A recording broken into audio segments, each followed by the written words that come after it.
Well, today I think we are on Route 66, so let's take that journey.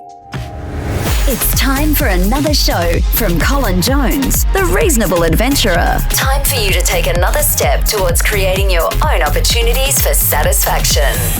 And it is, of course, a huge welcome to you all to episode 66 of the Reasonable Adventurer. Gee, I tell you what, it feels like we left episode 50 behind quite some time ago, and we are heading towards episode 100. That is a fair way away. But nevertheless, every time I do an episode each week and we get a new number, that number just seems to be going up, which is obviously quite logical, but interesting. I'm sure I see some shows have got episode 1,000. It makes you wonder, doesn't it? How could you get 1,000 shows? But if you do something daily, I suppose it only takes a few years. I've had a really good day, and I wanted to share some of that with you. I wanted to give you a bit of a background to the reflections that I've been having on the train this afternoon, and just the general thinking that I've been finding myself gravitating to, thinking that I'm really, really enjoying. And, you know, sometimes you just have to pinch yourself to remind yourself that actually things are working, things are heading in the right direction. It's so easy to sometimes think that you're fighting the good fight, that you've got these challenges that are sitting out there in front of you. We can become conditioned to thinking that whatever we want to achieve, we're going to have to be prepared to fight for it. Yeah? You sort of found yourself in that situation? You're going to have to be prepared. If it really means something to you, if it's really worth doing, you're going to have to be prepared to fight for it. It's an interesting choice of words, because I think the word fight doesn't need to be in there. It could need to be there, but it doesn't have to be in there. So I wanted to recount some experiences with you. They're sort of shaped by, at the moment, I'm really in amongst a whole range of student reflections. They're sending me through drafts of their initial works, and it's interesting to see that some students are really jumping in and sharing with me something about their values, their value systems, their beliefs, and how it is that they recognize, they make sense of the world. Some are sort of a bit slow, and that's to be expected at this stage, in trying to sort of make the connection between who they are and the answer that they're actually producing. And so I've been very mindful of this notion of reflecting, a few train rides during the week, thinking about this process of reflecting. And then today I had one of those lovely experiences where I sat down with two other people. We're all wanting to do something very similar, big overlaps in what we're trying to achieve. And we found ourselves all wanting to help each other. And I thought, this is pretty cool. This is pretty cool.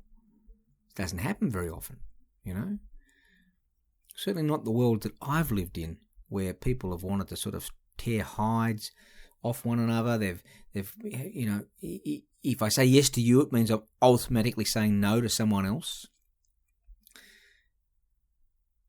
And while it's wonderful when this happens, it's also a little bit disconcerting. And it's worth taking time to sort of think it through. And it reminded me of some of the work that I used to refer back to but have sort of lost touch with, but Peter Senge and his work on mental models. And you may have come across Peter Senge's work. He's got a great book, came out 1990s, very early, called The Fifth Discipline. And you know, his work was very much focused on this notion of the learning organisation. And you would like to think that we all, when we go to work, are part of some type of learning organisation, whether it's an individual, a group of individuals, or a group of units that work towards some collective goal. So it's interesting when you think and you just look at what Senge says. He says that we have these things called mental models. And of course, we don't buy them off the shelf. They're things that get developed over time, you know. And he argues that mental models are deeply ingrained assumptions, generalizations, or even pictures or images that influence how we understand the world and how we take action.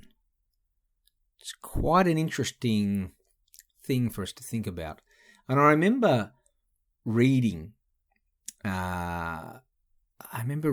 through that book many, many years ago and sort of being stopped in my track, because every day we interact with people, we do so with a level of assumption. They may not be negative assumptions. They may be quite positive assumptions. They may be quite benign, but they're most likely quite incorrect as well. Because when you think of all the people that you interact with on a daily basis, we don't really know the people, do we? I mean, like, think about your partner. Think about your children, if you have children, or your brother or sister. The people that you live with on a day-to-day basis. You see their best, you see their worst. You see their dependencies, you see their ability to step beyond that. But you see it. There's an intimate understanding of someone's fragilities, someone's abilities. You see that. You walk past someone in the corridor, you meet someone in a meeting, and you don't really see that. Sengi has a lot of these sort of, notions of the iceberg, and a little bit that sticks out of the water, and all that stuff underneath the water, where all of those assumptions and the development of those mental models takes place. And so it makes you wonder, doesn't it? What if, when we're interacting with people, the nature of those communications are totally flawed? What if we're selling ourselves short? What if we're overestimating our ability to actually be engaged in a conversation with somebody? It's quite a challenging thing to do, because it's almost like you're willing to accept that you're potentially lost at sea in nearly every corner you turn around.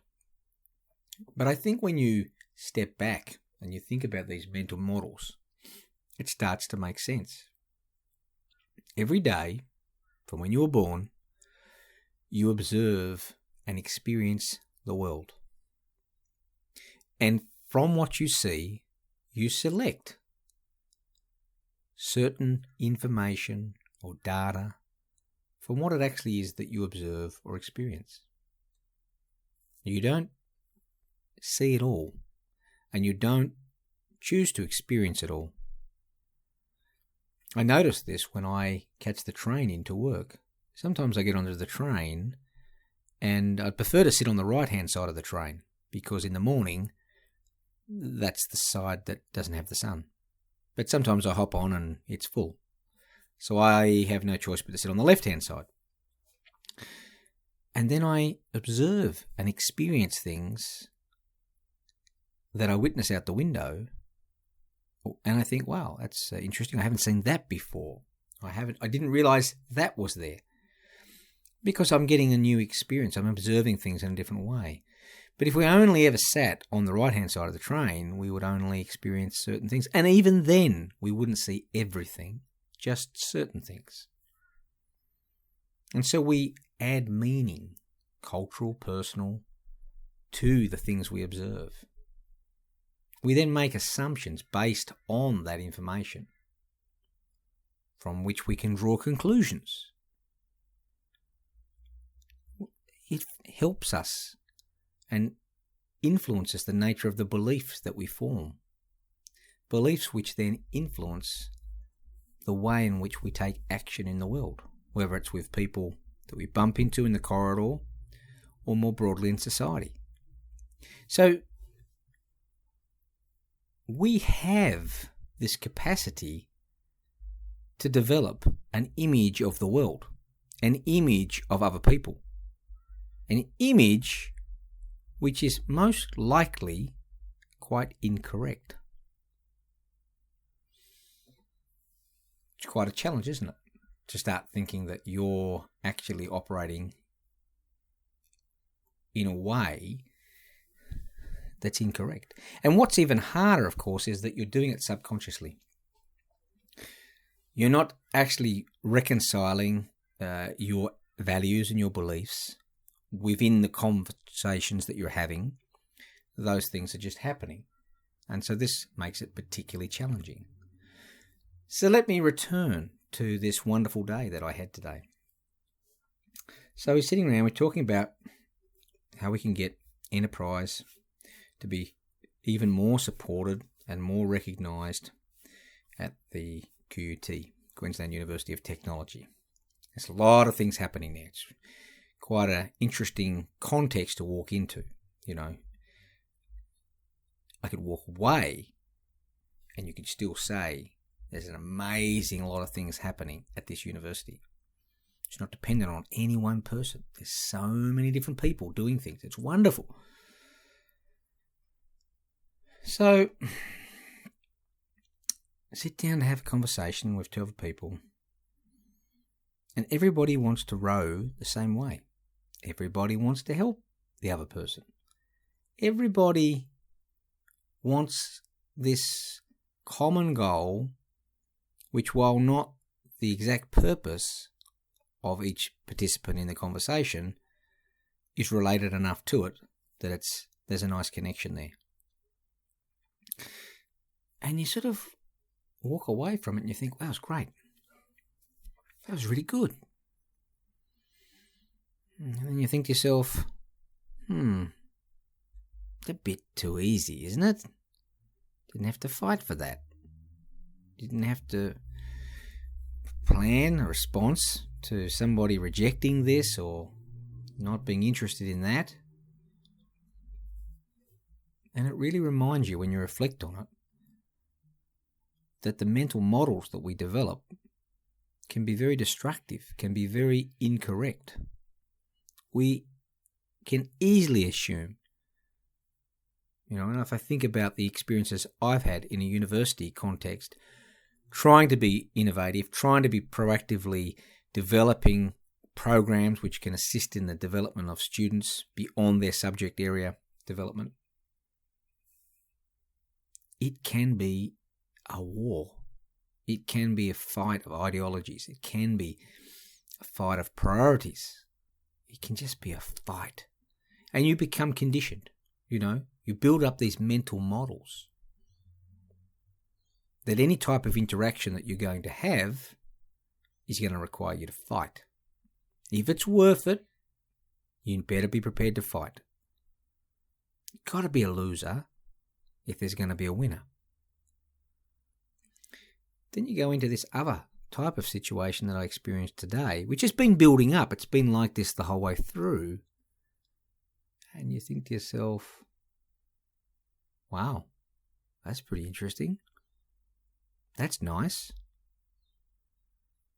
And then you realize that the mental models that you rely upon on a day-to-day basis are always going to offer you a fairly faulty view of the world, because you haven't experienced the world.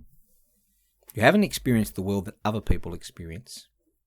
And even the world that you've experienced, you've only sampled part of it. And even then, with your own biases as to what you want to preference and what you want to ignore. So the assumptions that we carry on a day-to-day basis that help us to make the decisions, that help us to take action, are always flawed. Now, they may be only a little bit flawed, but they could be greatly flawed. And this is a huge challenge for us. It's a huge challenge for us.